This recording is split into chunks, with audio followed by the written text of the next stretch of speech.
Allahu Akbar. Masya Allah. Oke Bang. Iya saudara, Anda baca Ibrani 2 nomor 14.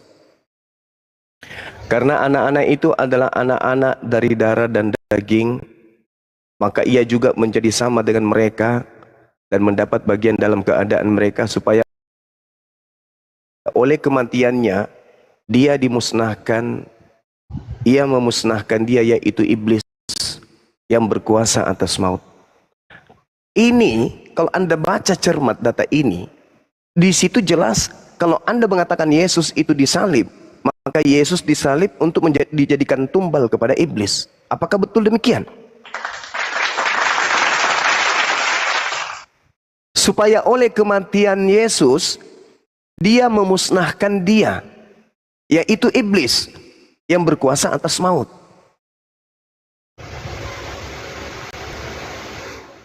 Bagaimana ceritanya tuh?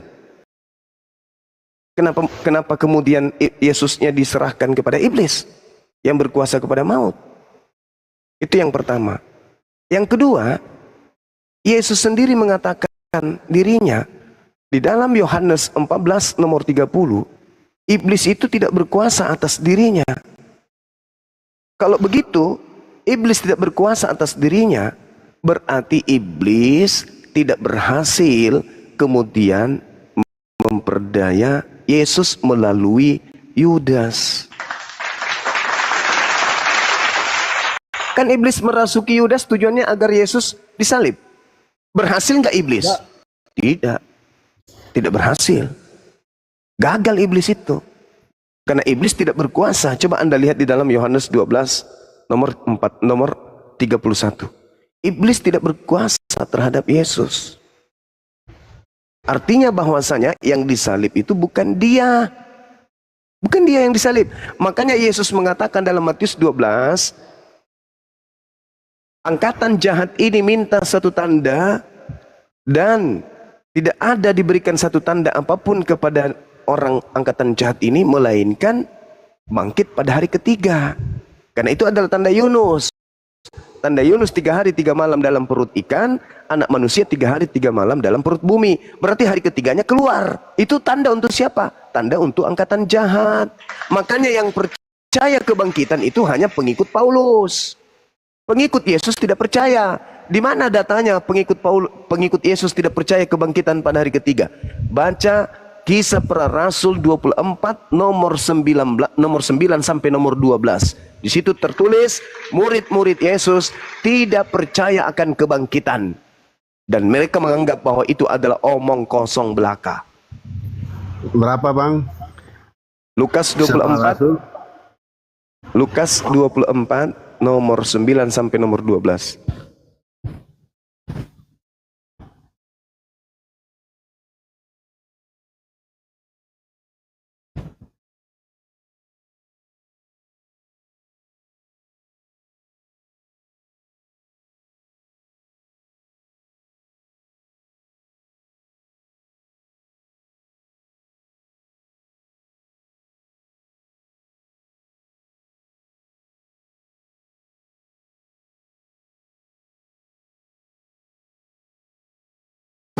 Hilang suara.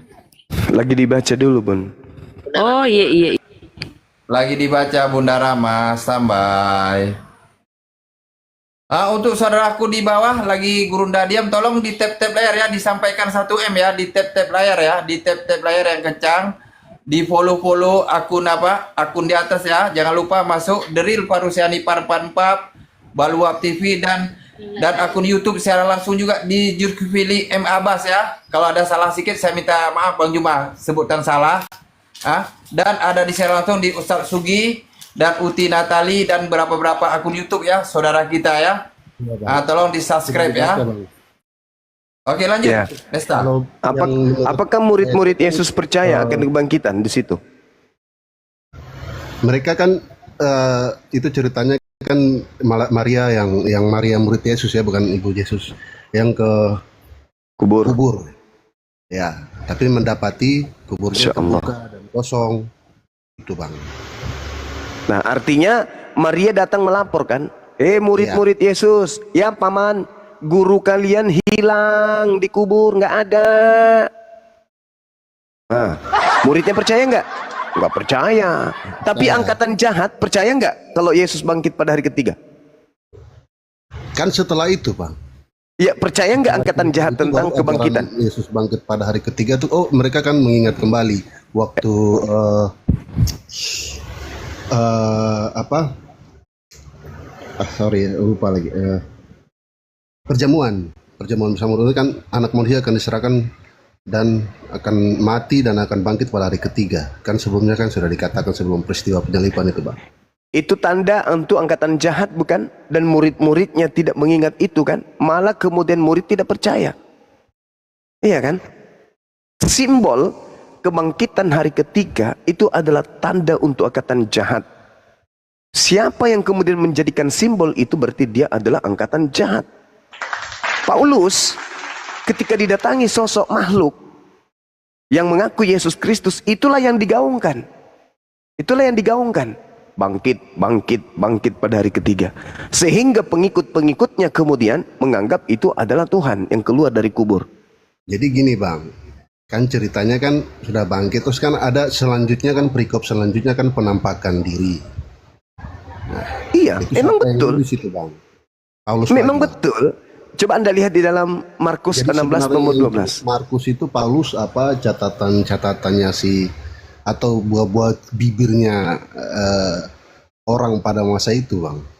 Saudara, kata Yesus dalam Matius 4 nomor 5, waspadalah kepada penyesat sebab banyak orang akan datang dengan memakai namaku dan berkata akulah Kristus. Banyak orang tuh, bukan cuma Kan di satu. ayat yang tadi kan menjelaskan bahwa Tuhan Yesus bangkit, setelah itu kan menampakkan diri. Ya, Artinya kan itu bukan udah- Yesus lagi. Jadi percaya. Itu bukan Yesus lagi, Bang. Saya kasih bukti. Yohanes 13 nomor 36. Simon Petrus berkata kepada Yesus. Apa kata Simon Petrus? Apa kata Yesus? Kemudian Jadi berkata setelah kepada, diserupakan langsung hilang gitu ceritanya. belum diserupakan, Yesus sudah tak ada. Kan gini, katanya kan mau dibunuh. Ya, tapi diserupakan, akhirnya diganti orangnya. Mari kita buktikan, Bang. Saya kasih data, Bang. Saya kasih data. Ini saya nggak mau yang ke situ dulu. Kan gini, ini kita bicara logika kan, diserupakan. Kan itu kan konteksnya mau dibunuh, tapi diganti sama orang lain ya, gitu. Yes, betul. Ya, setelah diserupakan Yesusnya kemana? Kok nggak balik ke murid-muridnya? Kasih tahu lu, aku sudah diserupakan, aku ada ini. Oh gitu. tidak, dia sudah terangkat ke langit dia. Makanya Diam-diam Yesus dia berpesan, Bang. Makanya Yesus berpesan, setelah aku akan datang penyesat mengaku Yesus, jangan kau percaya. Makanya murid-muridnya tidak percaya. Yang percaya itu kalian, dan kalian bukan murid Yesus. Coba Anda lihat pesan Yesus kepada Petrus di Yohanes 13 nomor 36. Simon Petrus berkata kepada Yesus, Tuhan, Tuhan, kemanakah engkau pergi? Nah itu. Lalu jawab Yesus kepada Petrus, ke tempat aku pergi engkau tidak dapat mengikuti aku sekarang. Nah, kalau tempat Yesus pergi itu adalah di Golgota, berarti murid-muridnya bisa ikut ke Golgota. Kalau tempat yang Yesus pergi itu adalah kubur, murid-muridnya bisa pergi ke kubur. Tapi kalau yang dimaksud Yesus ini terangkat ke langit, baru betul murid-muridnya tidak akan pernah bisa ikut sampai ke langit. Kemana engkau pergi wahai Tuhan? Jawab Yesus, ke tempat aku pergi engkau tidak akan dapat mengikuti aku, tetapi kelak engkau akan mengikuti aku nanti ke surga. Nanti ketika Yesus itu pergi ke langit, murid-murid tidak bisa ikut. Berarti yang pergi ke Golgota, berarti pergi Bang, ke jadi kubur, yang tahu itu bukan Yesus. yang saksi Yesus terangkat ke langit itu siapa, Bang? Tidak ada saksi melihat Yesus ke langit. Bagaimana sampai kita tahu bahwa dia terangkat gitu loh, Bang? Itu kan Yesus sendiri yang mengatakan, dan Al-Quran juga mengatakan, bal rafa'ahu minhu, bahwa Nabi Isa alaihissalam itu kata Allah, aku angkat ke sisiku. Kan dikatakan tempat di mana aku pergi, kamu tidak dapat ke situ. Ya memang, berarti kemana itu? Tapi kan gak dijelaskan terangkat. Ya terus kemana itu, Bang? sedangkan di Alkitab sendiri murid-murid jadi saksi melihat Yesus terangkat langsung gitu.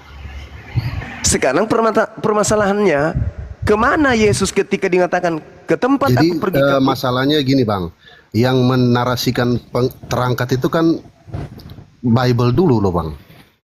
Iya tahu, kawan tahu, saya paham. Artinya ketika kemudian kitab suci saya menerangkan akan terangkatnya sosok Nabi Isa alaihissalam, itu pun dibenarkan oleh kitab saudara. Permasalahannya di Bible, Yohanes 13 nomor 36, ke tempat aku pergi kamu tidak akan pergi ke situ. Enggak, kalau di Bible jelas Bang, bukan perumpamaannya lagi pada saat pengangkatan murid-murid hadir di khotbah terakhirnya itu loh. Langsung selesai khotbah terakhir dia terangkat, disaksikan sama murid-murid Bang. Iya, disaksikan oleh murid-murid, dia terangkat ke langit. Oke.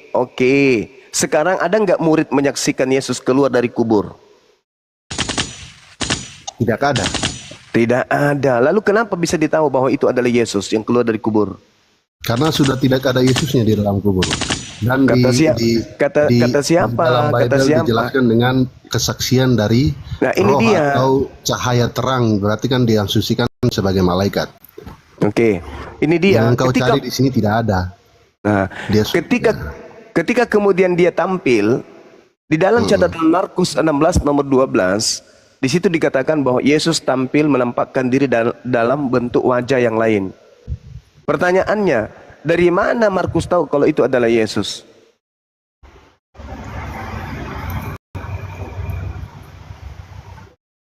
dalam bentuk wajah yang lain. Iya, dari mana Markus tahu kalau itu adalah Yesus? Di mana ayatnya Bang? Coba saya Markus mau lihat. 16. Markus 16 nomor 12. Mudah-mudahan saya tidak keliru. Silakan Anda buka.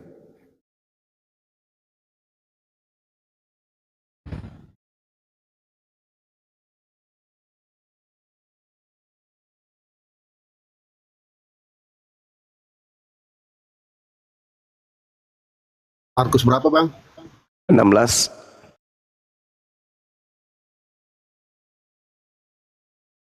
Ayat 12. 12.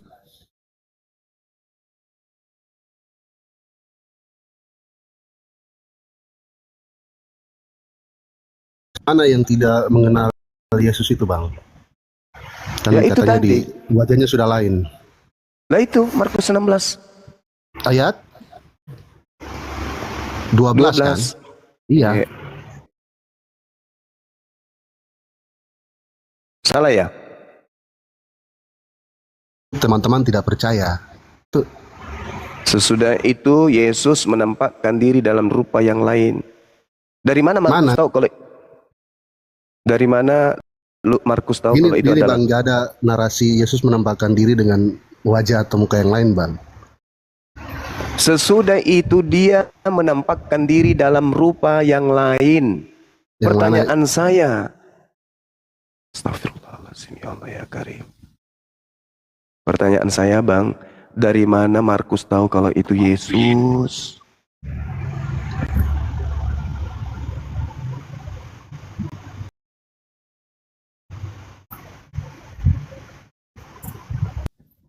Dari Yesus sendiri Bang. Dari mana? Kapan dia bertemu dengan Yesus? Kapan dia bertemu dengan Yesus si Markus ini?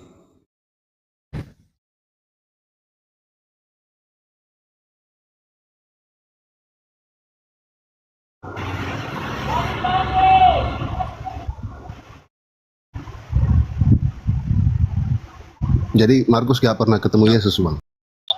Di mana? Di mana dia pernah bertemu? Sedangkan yang ada kemudian di dalam surat Paulus, dia mengajak Lukas supaya Lukas mengajak Markus, karena Markus ini berguna bagi penginjilan Paulus. 2 Timotius 4 nomor 11. Lukas, ya paman, pergilah, ajaklah Markus datang kepadaku, karena Markus itu penting dalam pelayananku. Pertanyaan saya, dari mana asisten Paulus bernama Markus ini tahu kalau yang nampak itu adalah Yesus dalam rupa yang lain? Oh, jadi asisten Markus ini yang nulis kitab Markus itu, Bang? Asisten Paulus itulah Markus. Asisten Paulus yang namanya Markus ini yang tulis kitab Markus itu, Bang? Oh iya jelas dong. Siapa lagi? Berarti yang soal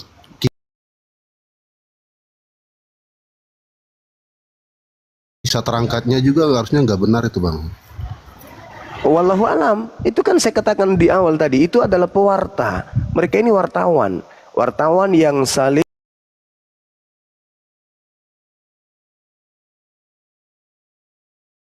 menyadur, saling mencipla satu sama yang lain, melakukan penyelidikan. Ingat kata Lukas dalam Lukas 1, saudara.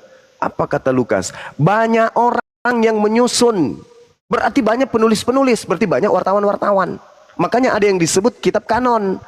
Pada saat konsili kemudian ada beberapa kitab yang dikanon dan ada beberapa kitab yang dianggap apokrifa, kitab yang disembunyikan seperti Simon, Filipus, Injil Filipus, Injil Simon, Injil Andreas, Injil Maria. Kenapa ditolak itu semua? Kenapa? Apa alasannya ditolak? Karena tidak sesuai dengan ajaran nenek moyang Romawi dan Yunani. Apa itu? Dewa nuzul menjadi manusia. Tidak sesuai, makanya ditolak, disembunyikan Injil-Injil yang lain itu. Makanya disebut Injil apokrifa, Injil yang disembunyikan. Makanya Paulus mengatakan, aku heran begitu cepat kalian berpaling kepada Injil-Injil lain selain daripada Injil yang aku beritakan. Artinya memang banyak buku Injil, banyak penulis, tapi ditolak. Kenapa ditolak? Sedangkan Filipus juga mengajarkan Injil Yesus. Di dalam Kisah Para Rasul 8, Filipus dikatakan bahwa Filipus mengajarkan Injil Yesus. Nah, mana Injil Filipus yang mengajarkan Injil Yesus itu? Ditolak, bukan? Ditolak. Padahal yang dipanggil untuk mengajarkan Injil itu Filipus, bukan Markus, bukan Lukas, bukan Paulus. Yang dipanggil memberitakan Injil oleh Yesus adalah Filipus. Baca di dalam kitab Yohanes 1 bahwa yang dipanggil kemudian ke Galilea itu adalah Filipus. Kita baca di dalam Yohanes 1, coba Anda lihat, dikatakan kemudian Filipus ikutlah denganku. Di mana itu? Di Yohanes 1 nomor 43. Pada keesokan harinya, Yesus memutuskan untuk berangkat ke Galilea, dan dia bertemu dengan Filipus dan berkata kepada Filipus, Filipus, ya paman, ikutlah aku. Berarti yang dipanggil untuk mengajarkan Injil siapa? Filipus. Ada nggak Yesus memanggil Lukas? Tak ada. Panggil Markus? Nggak ada. Paulus? Ada? Nggak ada.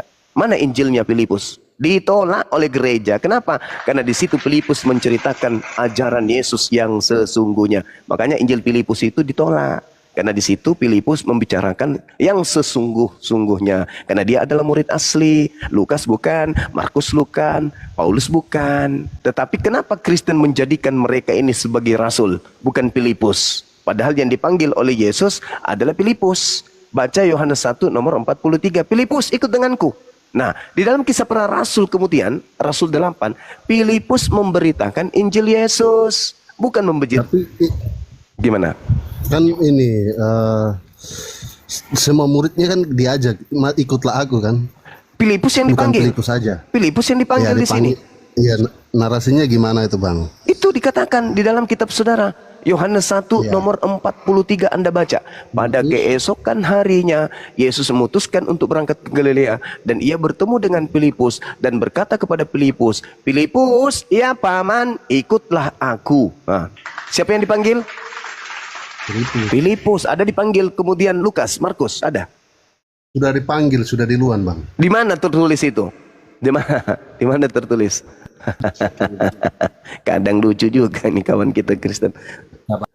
Iya, saya selalu sabar menanti sampai kemudian buka puasa. Silakan.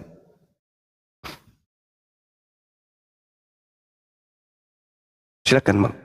Ingat ya, di dalam Kisah Para Rasul catatan Lukas, Kisah Para Rasul 8 nomor 35. Maka mulailah Filipus berbicara dan bertolak dari nas itu. Filipus memberitakan Injil Yesus kepada orang-orang yang ada di sana.